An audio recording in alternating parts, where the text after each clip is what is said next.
It is not a prerequisite that you tear out our country and our flag down in order to lift them up. Now let me say a quiet word about the larger world we live in. I think it is on your mind and in your heart as it is on mine and in mine.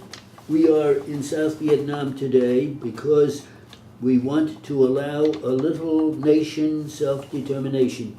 We want them to be able to vote the kind of leaders they want and select the type of government they want.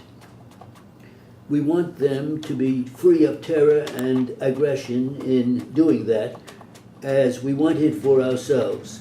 We made a contract, we had an agreement, we entered into a treaty that was confirmed by our Senate 82-1, saying that in the face of common danger, we would help and aid. We came. We are helping, doing our best, and I solicit the congratulations of each of you to the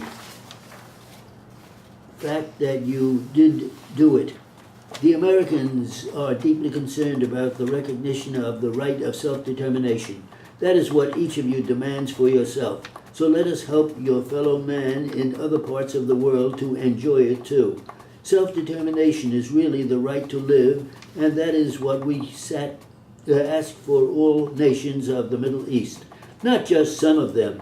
We believe that the peoples of the 122 nations of the world, I am speaking now of the underdeveloped nations of the world specifically, are entitled to the real self-determination that only comes when when hunger and poverty are overcome, not to mention ignorance. They won't have that self-determination until we can conquest these ancient enemies of people all over the world. Just as here at home we believe in the First Amendment, in a free press and free speech, so we believe that what matters abroad is also freedom from fear and freedom from want, freedom to make choices and not just to submit to a brutal destiny.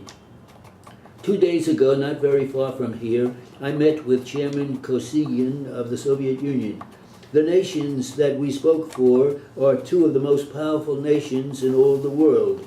In the family of nations, as in any other family, the two strongest have the greatest responsibilities, and for my part, and for our nation, that responsibility involves helping other nations to choose their own futures as they see them. We seek as well maximum understanding between these two great powers.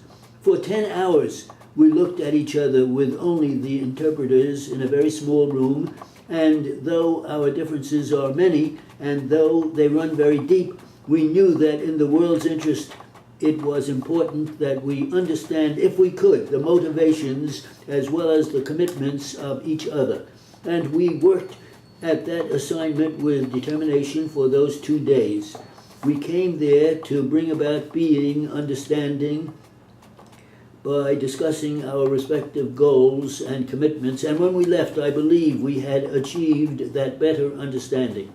We agreed that we would continue to maintain contact through diplomatic channels and other means of communication.